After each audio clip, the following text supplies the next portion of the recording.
Livro de Atos, capítulo 9, a partir do verso 1. Acompanhe aí. Atos 9, a partir do verso 1. Enquanto isso, Saulo ainda respirava ameaças de morte contra os discípulos do Senhor. Dirigindo-se ao sumo sacerdote, pediu-lhes cartas para as sinagogas de Damasco, de maneira que, caso encontrasse ali homens ou mulheres que pertencessem ao caminho, pudesse levá-los presos para Jerusalém. Em sua viagem, quando se aproximava de Damasco, de repente brilhou ao seu redor uma luz vinda do céu. Ele caiu por terra e ouviu uma voz que lhe dizia: Saulo, Saulo, por que você me persegue? Saulo perguntou: quem és tu, Senhor? Ele respondeu: eu sou Jesus, a quem você persegue. Levante-se, entre na cidade, alguém lhe dirá o que você deve fazer. Os homens que viajavam com Saulo pararam emudecidos, ouviram a voz, mas não viam ninguém. Saulo levantou-se do chão e, abrindo os olhos, não conseguia ver nada. E os homens os levaram pela mão até Damasco. Por 3 dias ele esteve cego, não comeu e nem bebeu. Em Damasco havia um discípulo chamado Ananias. O Senhor o chamou numa visão. Ananias, eis-me aqui, Senhor, respondeu ele. O Senhor lhe disse: vá à casa de Judas, na rua chamada direita, e pergunte por um homem de Tarso chamado Saulo. Ele está orando. Numa visão viu um homem chamado Ananias chegar e impor-lhe as mãos para que voltasse a ver. Respondeu Ananias: Senhor, tenho ouvido muita coisa a respeito desse homem e todo o mal que ele tem feito aos teus santos em Jerusalém. Ele chegou aqui com autorização dos chefes dos sacerdotes para prender todos os que invocam o teu nome. Mas o Senhor disse a Ananias: vai, este homem é meu instrumento escolhido para levar o meu nome perante os gentios e seus reis e perante o povo de Israel. Mostrarei a ele o quanto deve sofrer pelo meu nome. Então Ananias foi, entrou na casa, pôs as mãos em Saulo e disse: irmão Saulo, o Senhor Jesus, que lhe apareceu no caminho por onde você vinha, enviou-me para que você volte a ver e seja cheio do Espírito Santo. Imediatamente algo como escamas dos olhos de Saulo, algo como escamas caiu dos olhos de Saulo, e ele passou a ver novamente. Levantando-se, foi batizado e depois de comer, recuperou as suas forças. Vamos orar mais uma vez? Pai, eu te agradeço por esta manhã, por este dia, pela liberdade de estarmos aqui lendo e refletindo na tua palavra, Senhor. Que esse tempo seja precioso para todos nós aqui e que o Senhor possa falar e ministrar verdadeiramente aos nossos corações. Em nome de Jesus. Amém. Queridos, esse texto, essa mensagem de Atos 9, sem dúvida alguma, foi uma das mensagens que mais falou ao meu coração no ano de 2021. Esse texto fala de um processo radical de mudança na vida de um homem, que nós rapidamente temos o costume de condená-lo por aquilo que ele fazia. É muito fácil olhar para Saulo e simplesmente rotular e dizer: não, mas antes dele se converter, verdadeiramente ele era um perseguidor da igreja, um assassino. E nós rotulamos e colocamos esse padrão nele, né? O Saulo e o Paulo. Quem era o Saulo e quem era o Paulo?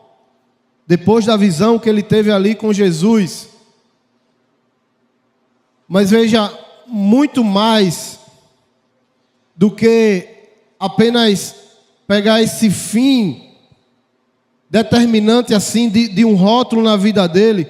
Quando eu olho para Saulo, Claro, o que ele fazia o transformou num perseguidor, o que ele fazia o transformou num cara que atacava os cristãos, que atacava a igreja.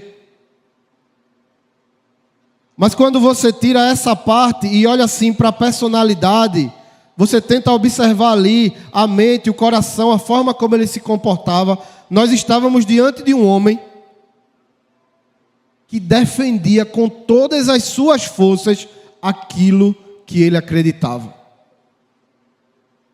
Na verdade, o que nós podemos falar de Saulo é que ele era um cara altamente dedicado à sua crença. Aquilo que ele foi ensinado desde criança, aquilo que, disseram a ele, olha, tem que ser assim, o jeito é esse, a forma é essa. E ele abraçou isso de uma maneira tão forte, que ele então colocou a sua vida em defesa dessas questões. O próprio Saulo, quando ele fala de si, quando textos à frente, ele fala do seu testemunho. Ele explica esse posicionamento que ele tinha. Veja comigo rapidamente, passe só algumas páginas para Atos 26. Atos 26, ele está diante do rei Agripa, preso, já como cristão. E ele, nesse capítulo 26, ele começa a falar um pouco da sua história. E veja o que ele diz no verso 4. Todos os judeus sabem como tenho vivido desde pequeno, tanto em minha terra natal como em Jerusalém. Eles me conhecem há muito tempo e podem testemunhar, se quiserem, que como fariseu, vivi de acordo com a seita mais severa da nossa religião. Ele diz assim, olha, quem me conhece sabe, tanto em Tarso, onde eu nasci, quanto em Jerusalém, onde ele se formou. E ele diz assim, olha, desde pequeno, eu cresci, eu fui formado na religião, no formato religioso mais severo que nós tínhamos, do modelo fariseu. E ele abraçou isso, e ele vivia isso de uma forma muito intensa. Veja o que ele diz no verso 9.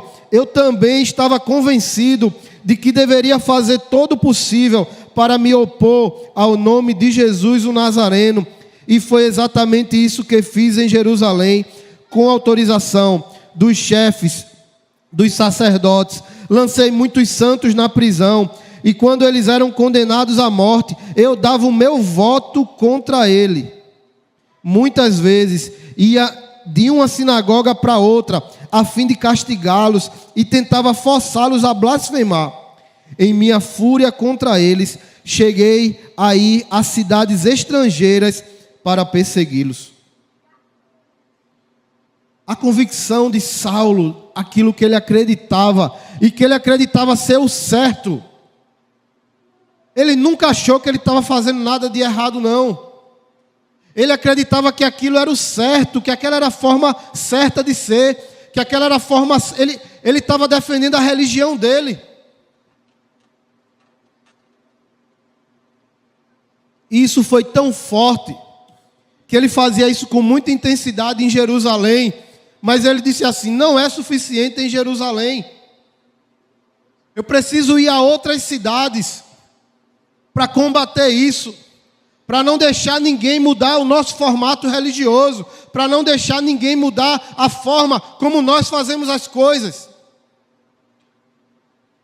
E ele então pega cartas, é o que diz aqui, em Atos capítulo 9, ele então pega cartas de pessoas que validassem isso. Olha, eu preciso de cartas aqui que me autorizem. Eu preciso de cartas aqui que digam que eu estou certo e vá. E está lá, sumos sacerdotes deram cartas para ele. Ele, então, munido da sua crença, e munido dessas cartas, eu posso chamar aqui, ele agora estava com a autorização da instituição na mão. O poder institucional estava na mão dele. Então era a sua crença, com agora uma autorização institucional. Ele disse assim: eu estou certo mesmo, eu tenho que acabar com esse negócio.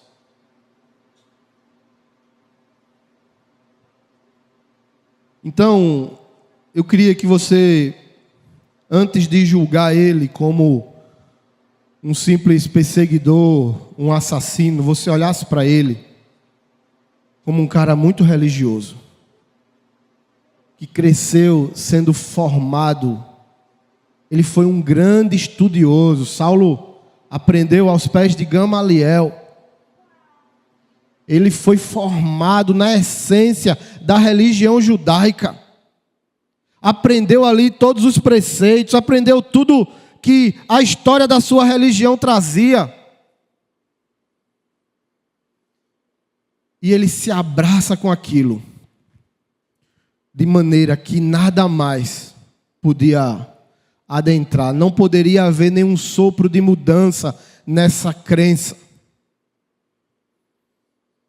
Sabe, irmãos, uma vez eu vi um estudo de um profissional de neurociência. Ele apresentava uma pirâmide e ele mostrava meio que os níveis possíveis de mudança da nossa vida, e do mais fácil para o mais difícil. E o primeiro nível dessa pirâmide era a mudança de ambiente. Todas as mudanças incomodam, ele dizia, mas ele colocava esforço. Todas incomodam, mas, por exemplo, aquela que vai trazer menos esforço é mudança de ambiente, mas incomoda. Tem pessoas que sofrem muito quando muda o ambiente. Às vezes você sai do emprego e vai para o outro, já trabalhava naquele lugar há 10 anos. E a experiência de ter que ir para um lugar novo, conhecer pessoas novas, ter que mostrar o seu trabalho.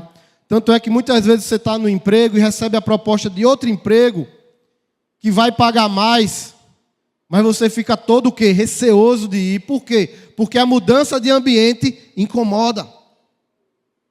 A mudança de ambiente, ela, sabe? Mas esse estudo mostrava que, em segundo lugar, estava a mudança de comportamento.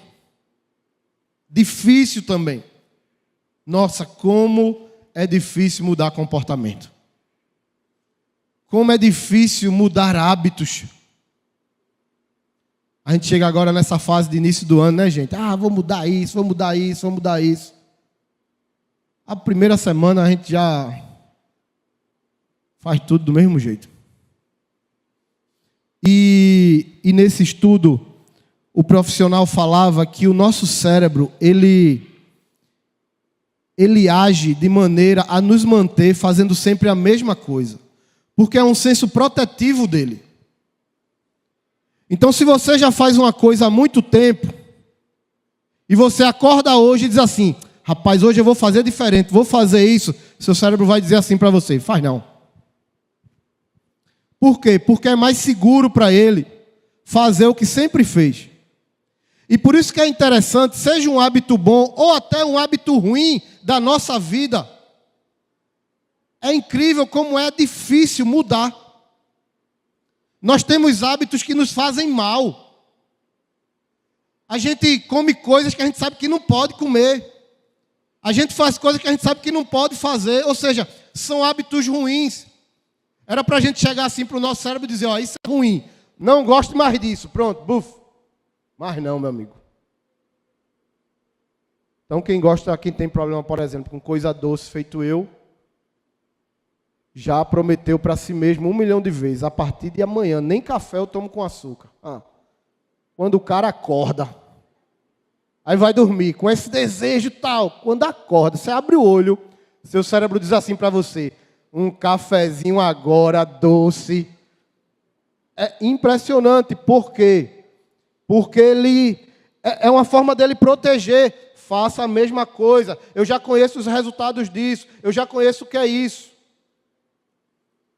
Tem um livro não é um livro cristão, é um livro secular muito conhecido, O Poder do Hábito, que o autor, que também apresenta um estudo disso, ele diz que nós precisamos de, no mínimo, 60 dias para convencer o nosso cérebro de que esse novo hábito é o melhor. Se você conseguir fazer algo diferente por 60 dias, depois de 60 dias, o cérebro já começa a lhe ajudar. Ele diz, isso aqui com açúcar não é bom, então você quer uma mudança de horário para acordar. Precisa vencer essa quebra inicial. Mas é difícil. Mas está lá, primeiro nível de mudança, ambiente.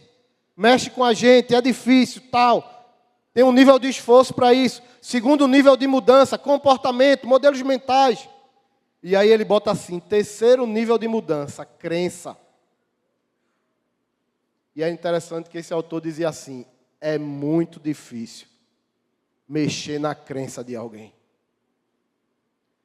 As pessoas conseguem mudar de ambiente, as pessoas conseguem mudar até de comportamento, estabelecer novos hábitos.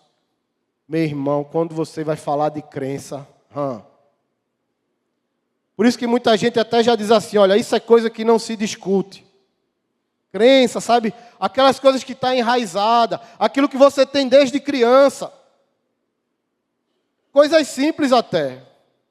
Por exemplo, vou até perguntar aqui, uma pessoa pode mudar de time de futebol, gente, que torce? Pode ou não?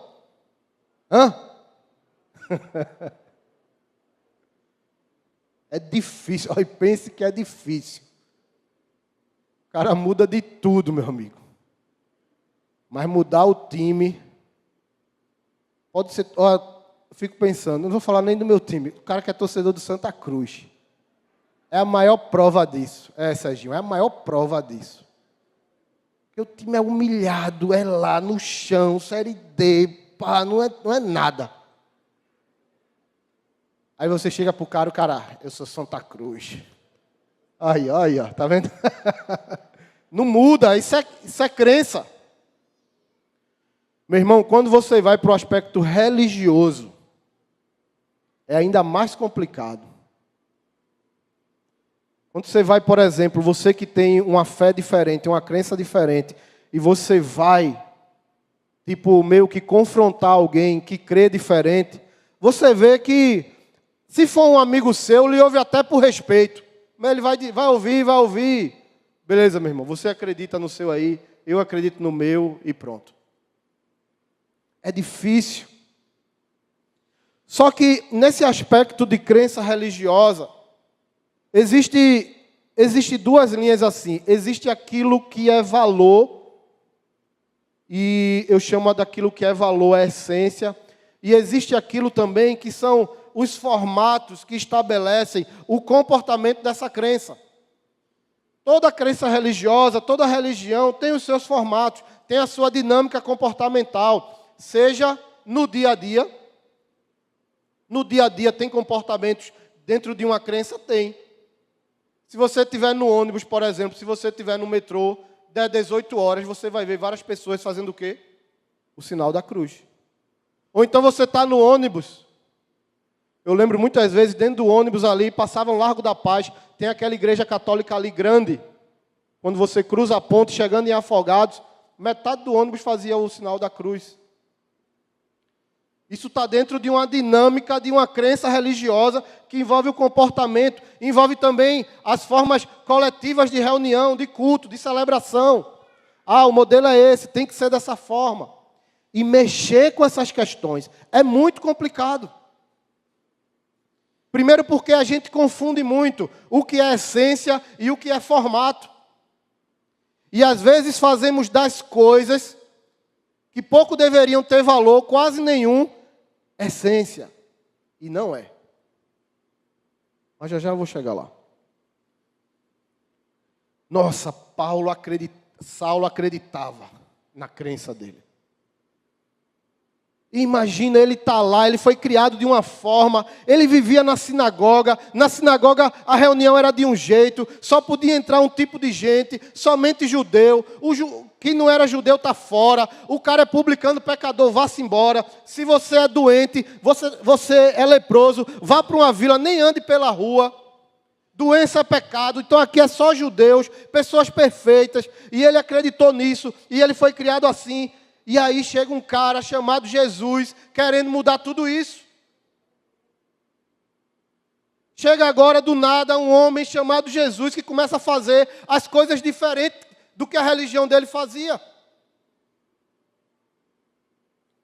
Os caras iam orar e, excelentíssimo, pá, um migué danado.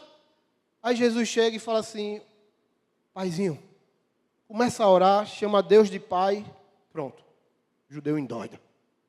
Não pode. Está errado. Porque nós crescemos e aprendemos que não é assim que se fala com Deus. Aí Jesus, em vez de viver dentro da sinagoga, vivia na casa do povo. E que povo? Os pecadores. Aí os judeus revoltados.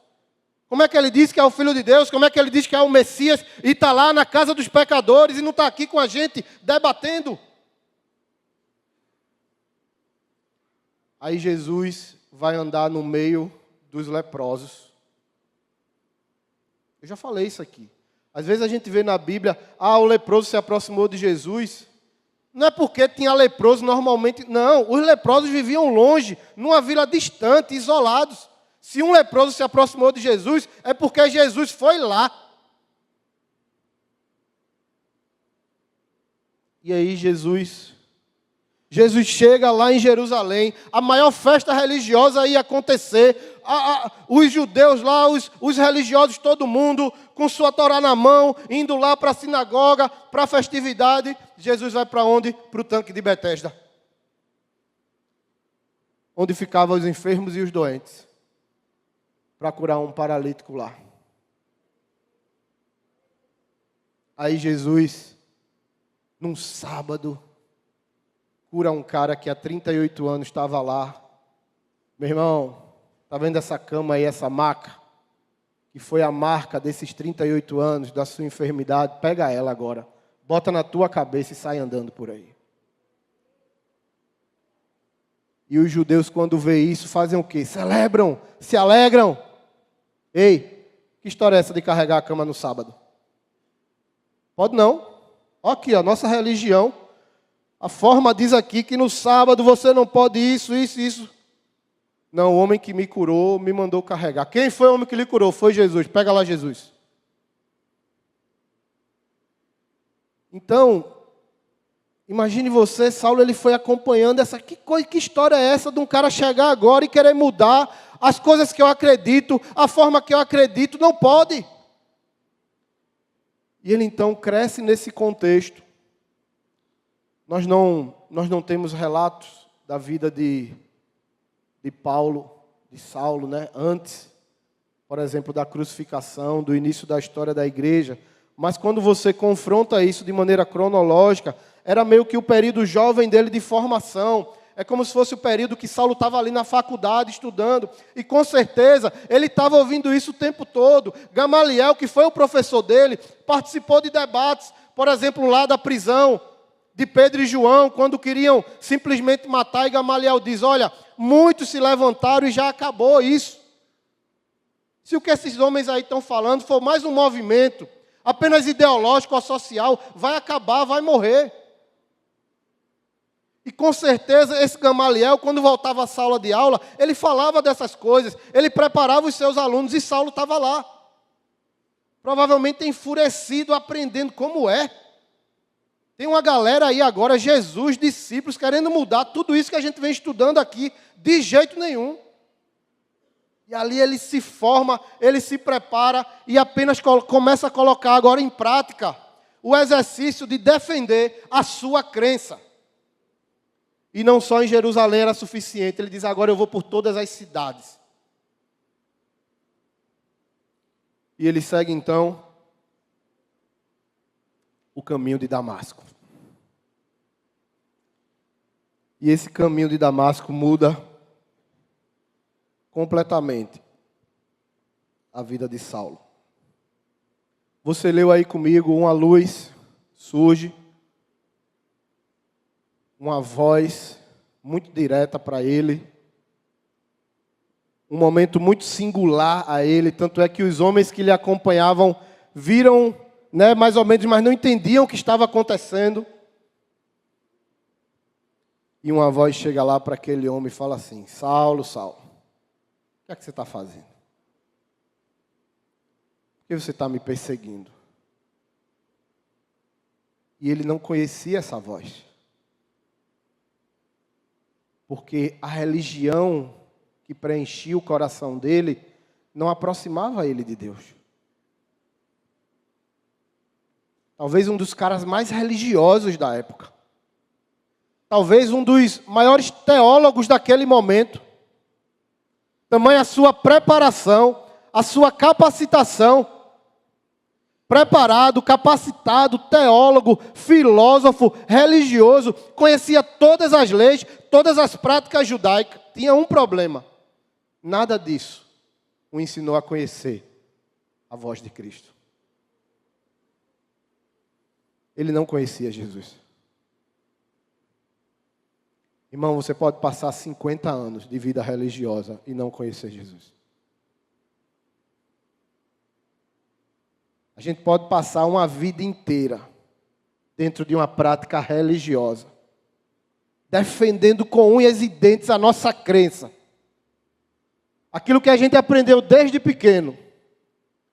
E podemos correr o risco de, nessa vida inteira, não conhecermos Jesus e nunca termos ouvido a sua voz. Diante da voz de Jesus, Saulo não conhecia. Ele diz: quem é você? Quem é o Senhor? Quem é que está falando comigo? E ele diz assim: eu sou Jesus, aquele que você está perseguindo. Não, mas peraí, eu estou perseguindo um povo aqui, eu estou perseguindo essa igreja nova que quer se formar, esse pessoal que quer mexer com a religião. Jesus diz: não, você está me perseguindo. Sou eu que você está perseguindo.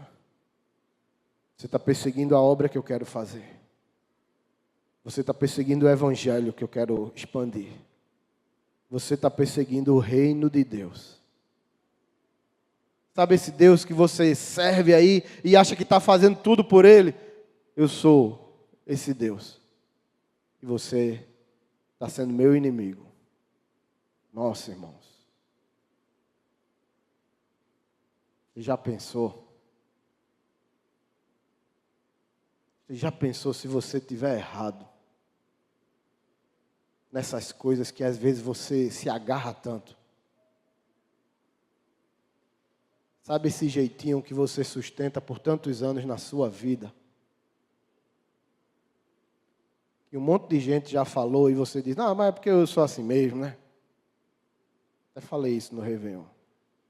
É porque isso aqui isso aqui eu sou assim mesmo. Esse jeito isso aqui é... Você já pensou se você estiver errado? Ou se esse comportamento, esse jeito, esse pensamento que você guarda já há tanto tempo, que te impede até de ter mais intimidade com Deus. Já pensou que isso pode ser o maior atrapalho da tua vida hoje? Às vezes a gente carrega por anos, sabe? Forma de pensar, jeito de ser. Métodos, modelos. Que acreditamos ser. Não é isso, porque eu acreditei assim, porque o formato é esse assim. E a gente nem percebe que isso vai, na verdade, nos fazendo mal. Isso vai nos afastando daquilo que é a essência, daquilo que é a verdade, daquilo que é Deus. Saulo era um cara tão corajoso. Saulo era um cara, sabe, ele era arrogante, ele era só, eu vou lá. Ele achava que podia acabar com esse movimento. Ele achava que podia derrubar as igrejas. Ele achava que podia prender, encarcerar, matar todos os discípulos de Jesus na cabeça dele. Peguei as cartas, vou agora acabar com tudo, volto aqui e digo para Jerusalém, está tudo resolvido. Vamos seguir a nossa religião aqui, que é a certa mesmo.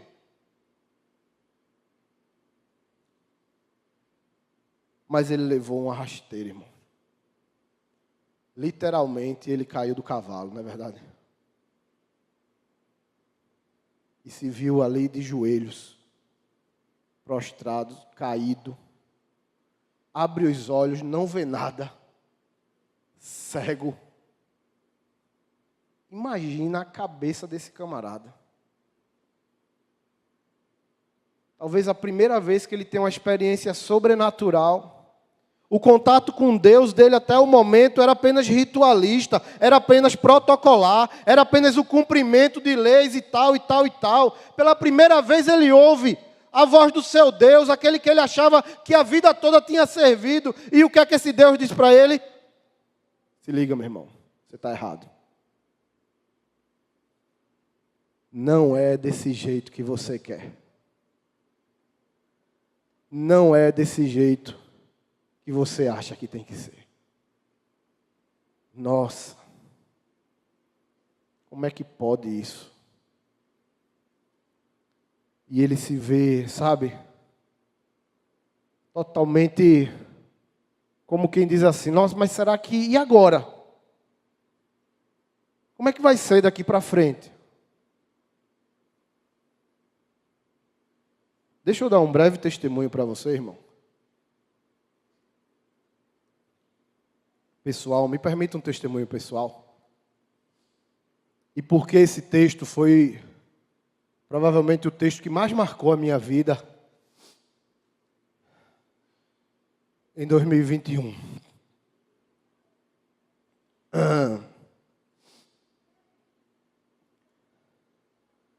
Todos os irmãos sabem aqui, não é novidade para ninguém, que 2021 foi muito provavelmente o ano mais difícil da minha vida.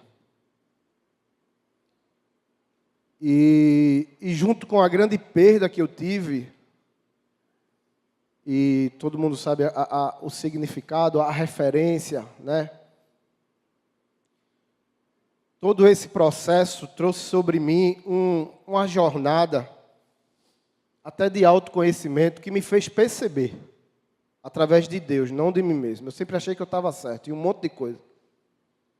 Mas de Deus me mostrar assim, que muita coisa que eu me agarrava e me apegava não estava certo. E muita forma de pensar e de ser, e de julgar os outros, e de julgar a mim mesmo,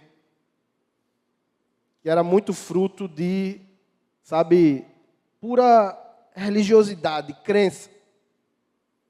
Coisa ensinada pela história, método até de criação de proteção, de autoproteção. E eu passei assim, depois da morte do meu pai, 3, 4 meses muito complicados, muito complicados. E a minha esposa, que foi a pessoa que mais me ajudou nesse processo todo, que Deus mais me usou, ela me incentivou muito a ir para um retiro lá no local chamado Estância Paraíso. É lá em Minas Gerais. Eles têm uma série de programas, e eles têm programas somente para pastores que estão passando por momentos difíceis, assim. Que estão pensando em parar, em desistir do ministério, sabe, que não querem continuar, que passaram por perdas ou traumas. E eu lembro que eu tinha me inscrito, mas foi chegando perto e eu dei uma desanimada assim para ir, mas ela... Vá, você tem que ir, você tem que ir. E eu fui. Só que eu fui assim, com todos os bloqueios que um crentalhão como eu tem, tá certo, irmãos? Aquele menino que cresceu na igreja, que tem... Não venha discutir comigo o que é certo e errado, porque eu sei o que é certo e errado. Eu sempre achei que eu sabia o que era certo e errado, e a forma é essa, e quem me conhece sabe. Eu acreditava numa coisa e ia tal, e quem acreditava diferente era difícil de caminhar do meu lado. E aí eu cheguei lá, tal, mas beleza, vamos ver como é, né? Um monte de pastor lá, cara sofrida. E eu me isolei lá, assim, eu não queria contato com ninguém, fiquei lá isoladão, travado. Mas, como eu fui, eu disse assim, Deus, faz alguma coisa comigo, porque pedi para alguns irmãos aqui da igreja orarem por mim. E quando eu cheguei lá, teve uma primeira ministração,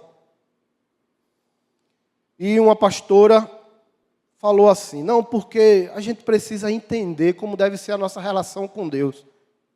A gente está acostumado a uma relação muito superficial, tal, não sei o quê. E relação com Deus é rosto no chão, é rosto no pó, na terra.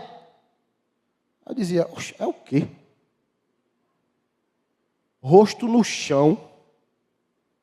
Que modelo de relação com Deus é essa? Eu não tenho problema nenhum de orar, não tenho problema de me ajoelhar. Sempre me ajoelho aqui com a igreja, me ajoelho em casa. Mas a pastora ficou batendo nessa tecla, rosto no chão. Aí, quando ia acabar, eu disse assim, vou perguntar a ela que história é essa. Só que quando acabou, alguns outros pastores foram lá falar. Eu disse, eu vou perguntar nada, eu vou dormir. Já era tarde. E eu passei alguns dias ali, certo? E Deus, nossa, como Deus me quebrou. Como Deus mostrou a diferença, assim, de essência e de formato. Como Deus me mostrou a necessidade de uma caminhada mais íntima, mais aberta.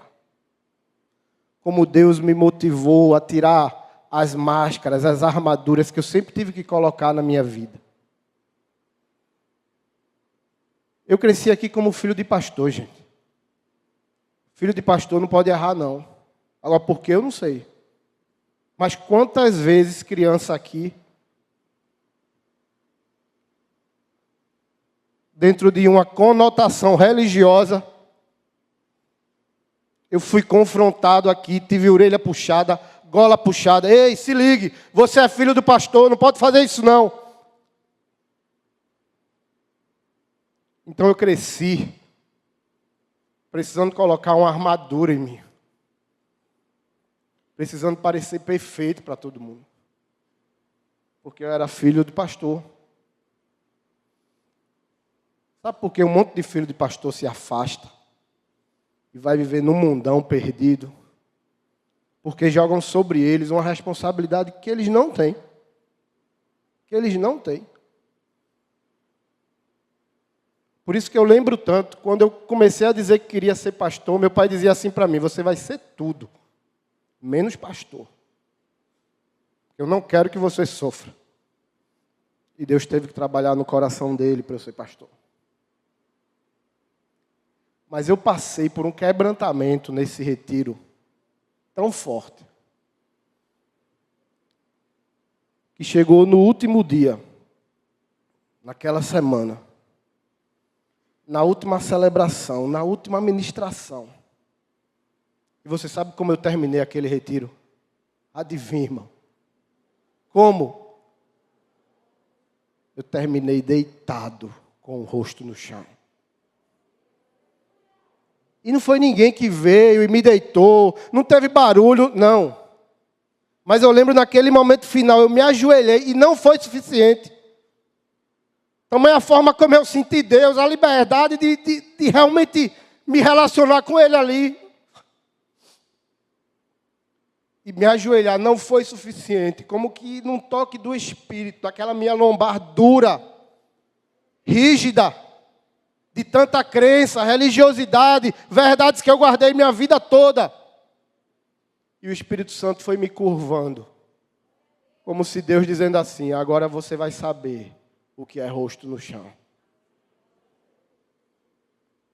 E eu terminei aquela semana, aquele momento lá, pela primeira vez na minha vida, com quase 40 anos de vida cristã e religiosa, pela primeira vez na minha vida, eu terminei deitado com o rosto no chão diante do Senhor. E essa foi uma das ministrações que teve lá, que marcou muito minha vida, que o pastor falou assim, quanto mais dura for sua cabeça, quanto mais cabeça dura você for, mais forte vai ser a sua queda. Saulo tinha que cair do cavalo mesmo. Saulo tinha que bater no chão, numa queda. Porque ele era o crente cabeça dura, meu irmão. Ele era aquele cara que acha que é dono da verdade, que sabe que as coisas têm que ser assim, que acha que o formato é esse, que acha que a maneira é essa. Um cara desse, para mudar, tem que levar uma queda, tem que ser colocado o rosto no chão, tem que cair de um cavalo e ficar prostrado. Senão vai ficar a vida toda defendendo. Não, não é bem assim não. Não, mas eu acho que é assim. E a igreja está cheia disso.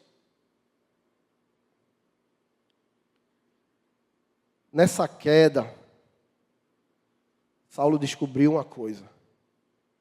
A igreja tem dono. Não era ele. Não eram os sacerdotes que deram as cartas para ele. Não eram os discípulos que ele perseguia. Era Jesus Cristo. Era Jesus Cristo. E você vê, quando você vê o apóstolo Paulo escrevendo suas cartas, eu amo muito mergulhar na história de Atos e ver as conexões com as cartas.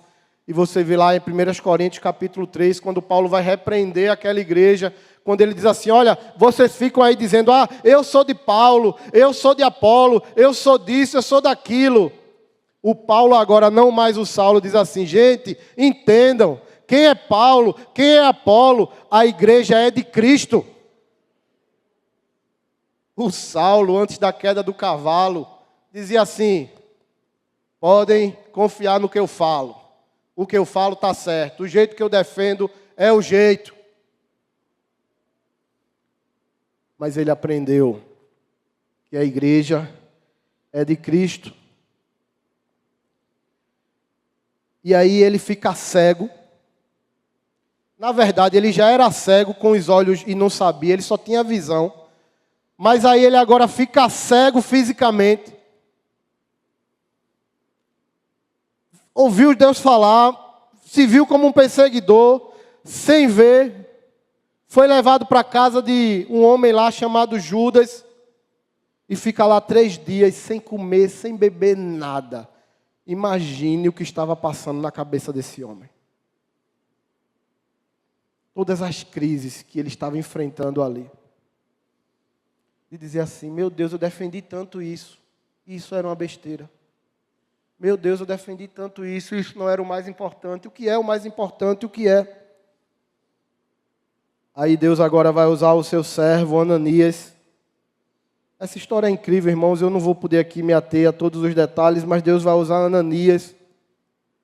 Eu acho incrível aqui o detalhe da ação de Cristo, quando ele diz assim, Ananias, você vai a tal lugar, na rua direita, na casa de Judas. Se tivesse o número, ele dizia, número tal, rua tal. Você vai pegar a direita. Eu acho lindo esse detalhe, quando ele fala isso para Ananias. Ele diz, olha, tem um homem lá, ele está sentindo isso, ele está orando. Como Jesus conhece nos detalhes, né, irmão? A gente acha às vezes que é um Deus num trono lá em cima. A religião judaica pintava esse Deus, sabe? E ele sabe exatamente onde você mora. Sabe a sua rua, qual é a sua casa, sabe os cômodos da sua casa, sabe onde você gosta mais de ficar. Quando você entra lá naquele cantinho da sua casa e se ajoelha diante de Deus, Ele está lá com você. E a religiosidade da época não entendia isso. Entendia que a oração era bater no peito, era começar a gritar, era começar a fazer barulho para os outros verem. E Jesus disse, quer falar com teu pai? Então, em secreto, entra no teu quarto. Fecha a porta. Abre o teu coração. E ele, em secreto, vai estar lá com você. Jesus vem para mudar tudo, irmãos. Jesus vem para mudar tudo. Daquilo que as pessoas diziam que era o formato correto de ser o povo de Deus, e não era. Ananias provavelmente um servo do Senhor que tinha sensibilidade à voz dele, não estranha. Quem é, não, ele sabia que era o Senhor, alguém que tinha intimidade com ele. Ele só estranha a missão. Ele não estranha a voz, ele estranha a missão. Não, peraí, Jesus, eu acho que o senhor não sabe quem é Saulo. Porque esse cara já pegou muita gente. Esse cara já encarcerou muita gente. Ele tem umas cartas aí que autoriza ele a pintar o terror aqui. Aí Jesus diz, não, vai lá. Ele é um vaso escolhido para mim. E Ananias se torna um instrumento de Deus para falar para Saulo. Sabe o que é interessante nisso? É que antes queda do cavalo, para Saulo, Ananias era um inimigo. Ananias era um inimigo.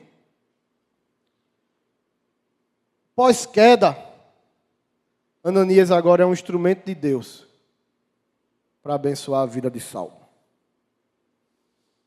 E o que eu aprendo com isso é que, provavelmente, se você mudar algumas maneiras de você pensar, se você se permitir ser transformado em algumas áreas que você não se deixa ser, aqueles que hoje você vê como inimigo podem lá na frente, a partir dessa mudança, serem instrumentos de Deus para abençoar a sua vida. Porque o que a gente vai ver aqui é que o cenário todo religioso lá da época, de perseguição e de tudo, não muda. Mas o que é que muda? A visão de Saulo. Ele está lá deitado, apreensivo, angustiado. Ananias vai, toca nele, impõe as mãos nele, ora, e as escamas do olho dele caem. E ele passa a ter uma nova visão. O mundo era o mesmo, irmãos. As pessoas eram a mesma, Roma era a mesma, Jerusalém era a mesma, o contexto social, o contexto religioso era o mesmo. Mas a vida dele, a partir daquele momento, foi completamente mudada. Por quê? Mudou tudo que estava ao redor? Não, não mudou nada. Só mudou a visão dele. Só mudou a forma como ele enxergava as coisas. Quando ele abre o olho naquela casa ali, o mundo não foi transformado num super contexto de repente, não. Era o mesmo imperador, eram os mesmos sacerdotes, era tudo o mesmo, o caminho era o mesmo. Mudou a visão dele. Meu irmão, o que eu tenho orado, e eu peço que Deus coloque isso no seu coração, é que possa não mudar nada lá fora.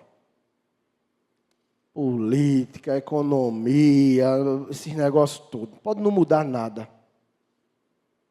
Que Deus mude a minha visão.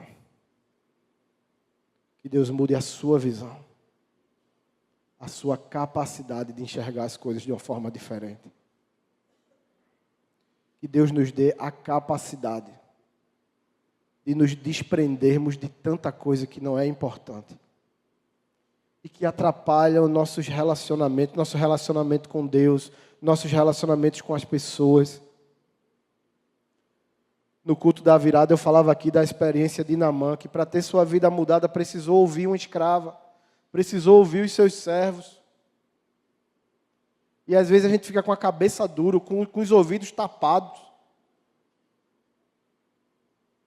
E não se permite, sabe, mudar formas. A gente pensa de um jeito há 10, 20, 30 anos. E talvez é esse jeito de pensar que impede você de ter experiências novas com Deus. Uma coisa que eu sempre admirei muito no meu pai. Nossa, mais de 70 anos de idade. E sempre teve a capacidade de mudar. E às vezes diz que quanto mais velho o cara fica, né? Parece que a cabeça vai... Meu pai sempre me deu grandes lições de... Eu lembro que às vezes eu ia conversar com ele algumas coisas e eu achava, nossa, ele vai travar com isso. E eu dizia, mas será que isso aqui, tal, tal? Ele dizia, é mesmo, viu? Acho que é melhor a gente... Nossa. Está vendo essa cruz aí, irmãos? Não é bonita a cruz na igreja? Não é bonito? A cruz é o símbolo do cristianismo. O pastor Paulão está lá atrás, Walter está aqui. 15 anos atrás, a gente podia botar cruz dentro da igreja, Paulo? De jeito nenhum, meu irmão. Se botasse a cruz dentro da igreja, iam perguntar quem foi. Foi fulano. Pois bota ela nas costas e saia. Crucificado. Porque alguém disse que cruz era coisa de católico. Historicamente, as igrejas protestantes, para se diferenciar das católicas, aboliram a cruz. Aí por isso que você vai em tantas igrejas protestantes e não tem cruz. Mas quem foi que deu a cruz às outras religiões? A cruz de Cristo. A cruz que representa a nossa salvação. Aí hoje a gente vê, achar bonito, nem dói mais, né? Vocês lembram que antigamente tinha um monte de cadeira aqui para os pastores sentar, né? Nossa, quando tirou essas cadeiras, o pastor vai sentar aonde? Os pastores vão sentar aonde? Já faz um tempão, não tem mais, e a gente hoje nem sente falta, né, gente? Mas quando tirou, irmãos, quando tirou... Lembra quando o pastor só podia pregar de paletó e gravata? Não era? Ixi. Hoje, quando eu venho mais arrumado, os irmãos estranham. Eu até digo assim, eu devo estar andando muito mal arrumado, viu? Porque acho que foi no culto dos diáconos aqui, eu vim padrão, corpo diaconal, terno, tal. O pessoal diz, pastor, o que é isso? Aconteceu alguma coisa? Foi, o senhor está tão... Mas quando... A primeira vez que a gente começou Teve gente que saiu da igreja porque não se pregava mais de paletó e gravata. Você diz, o quê? Teve sim, gente. Teve sim. E hoje a gente... Estou aqui, ó. Isso nem incomoda você. Mas por que incomodar? A gente já brigou por tanta besteira, né, gente? A gente já deixou tanta coisinha atrapalhar essa nossa caminhada. A gente achava que o modelo era assim, que o formato é assim, que é assim, que é assim. Toda vez que mexe nisso, é um sofrimento, uma dor. Não está mexendo em Jesus. Não está. A gente mudou o nome, a gente tirou o nome EBD. EBD. Por quê? EBD significa o quê? Escola Bíblica Dominical. Aí veja o nosso pecado. Não queremos que seja só dominical. Queremos que tenha a escola no domingo e em vários outros dias da semana. Então vamos tirar o nome que vincula só ao domingo, aí colocamos CCD. Nossa. Centro de Capacitação do Discípulo. Vejam que nome maldoso. Vejam que nome, mas tiramos o nomezinho EBD. Pessoas saíram daqui dizendo assim, a Igreja de Prazeres não estuda mais a Bíblia.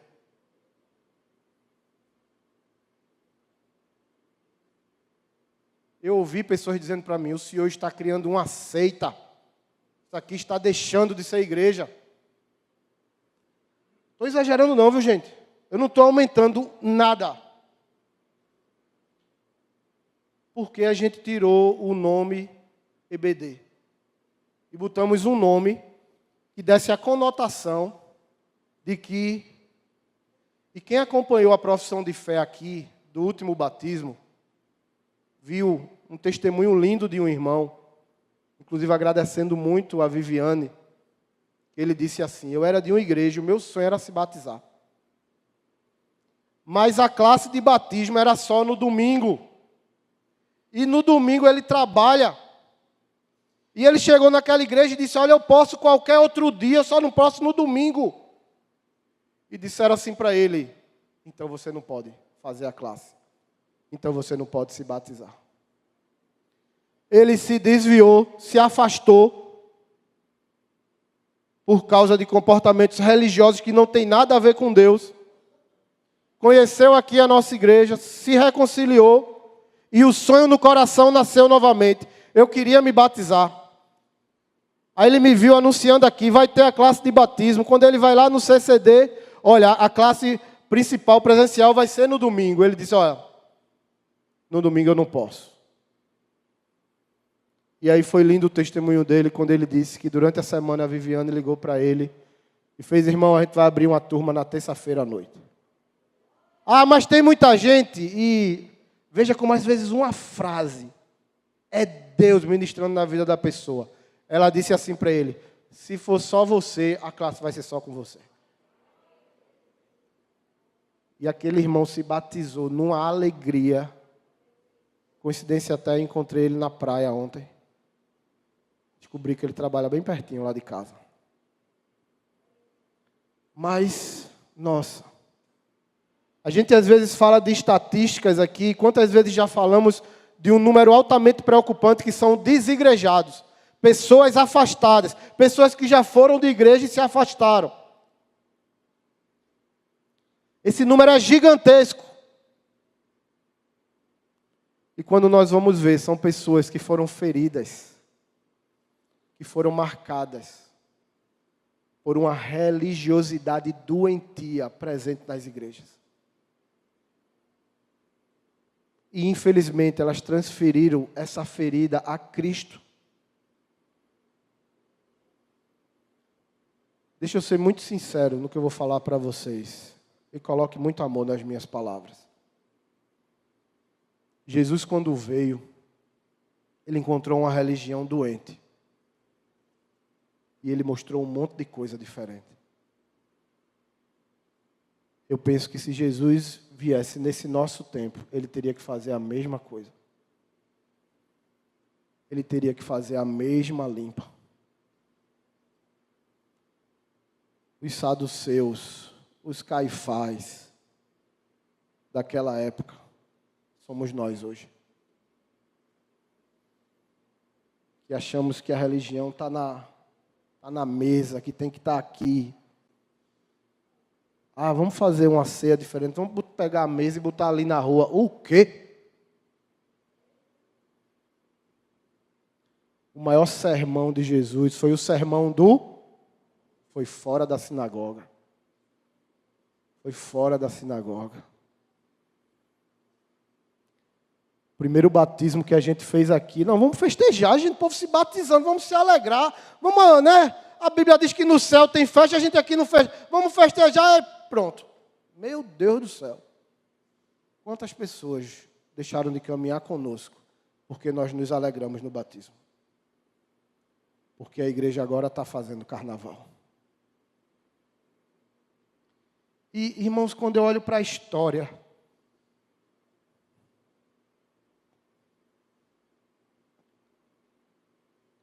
e eu vejo o quanto isso nos atrapalhou. Eu conheço muitos pastores que quando você vai falar para eles da forma, sabe, que Deus quer, todos eles reconhecem que é, mas e aí? Não dá para fazer, não. É muito mais fácil parar com isso e vir aqui e pregar todo domingo para os irmãos uma mensagem legal, mensagem positiva, preparar uns estudos aí para a gente fazer. É muito mais fácil.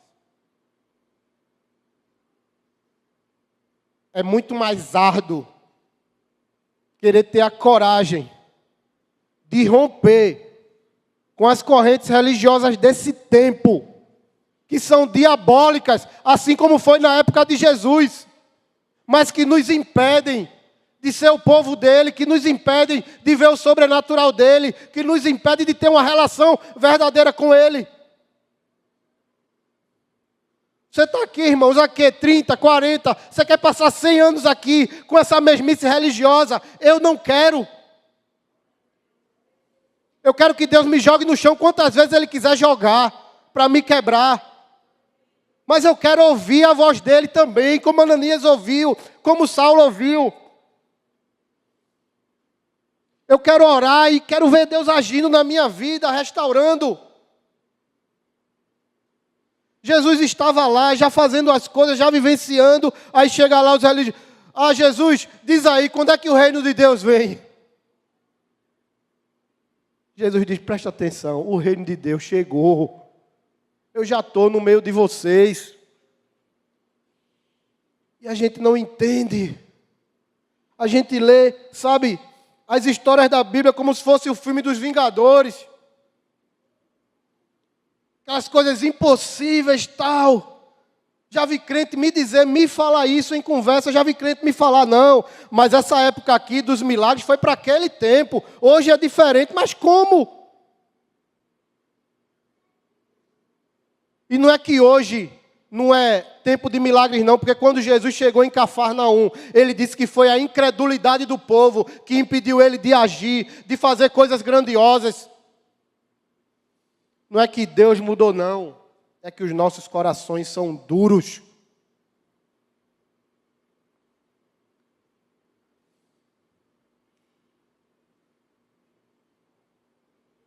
Saulo abre os olhos e vê uma nova realidade na frente dele. Jesus Cristo abre os olhos dele. E nossa, tudo que está fora não mudou, mudou tudo que estava dentro.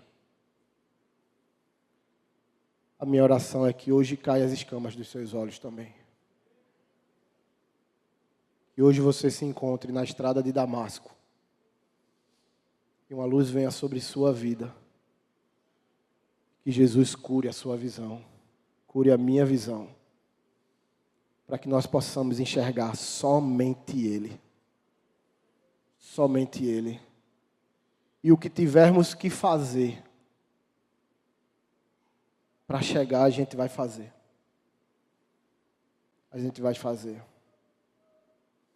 Irmãos, eu assumo um compromisso diante da igreja, que enquanto eu estiver aqui, eu vou lutar por essa quebra de jugo, de pecado e de religião. No dia em que eu desisti, disse assim, meu irmão, não dá mais não, para brigar tanto não. Eu digo aos irmãos, olha, chegou a hora de vocês colocarem outra pessoa. Porque eu não acredito em outra igreja que não seja uma igreja livre dessas coisas. Eu não quero que a gente viva, sabe? A gente olha para o mundo hoje, é tanta igreja. É tanto crente. É tanta gente com a Bíblia na mão. E é tanta desgraça no mundo. É tanta gente falando em nome de Deus. É tanta gente porque Jesus, Jesus, Jesus. E o mundo tem alguma coisa errada. Tem alguma coisa errada. E o erro não está em Deus. Precisamos mudar. Precisamos ter a coragem de nos relacionar verdadeiramente com Ele. Então, a igreja me conhece, eu nunca vou me apegar a mesa, chão, teto, cor. Mudar eu acho legal. Acho massa mudar. Acho traz dinâmica. Porque nada disso é o mais importante, irmão. Nada disso.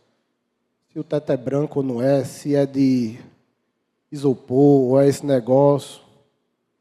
A última foi a parede, né? Quando a gente pintou essa parede, meu Deus do céu. Uma disse que o capeta tinha entrado aqui e feito a casa dele. Foi. Ainda disseram assim, se aproveitaram na pandemia. Não foi, Walter? Se aproveitaram na pandemia que não tinha ninguém lá. E a gente ia pintar na hora do culto, é que vocês aqui. Oxi.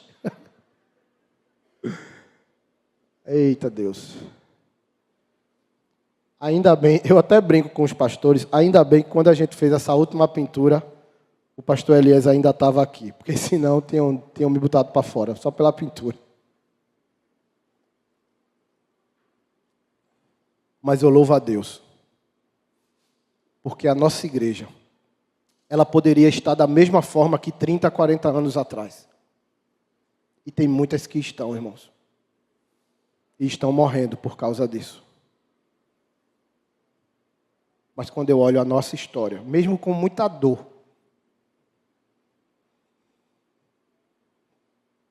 mesmo com muitas feridas, eu sei muito mais na história do pastor Elias, que bancou a grande parte dessas mudanças. Mas eu louvo a Deus, porque nós temos tido a capacidade de mudar, de continuar caminhando e de ver o agir de Deus a partir dessa coragem. Vamos continuar fazendo isso em 2022.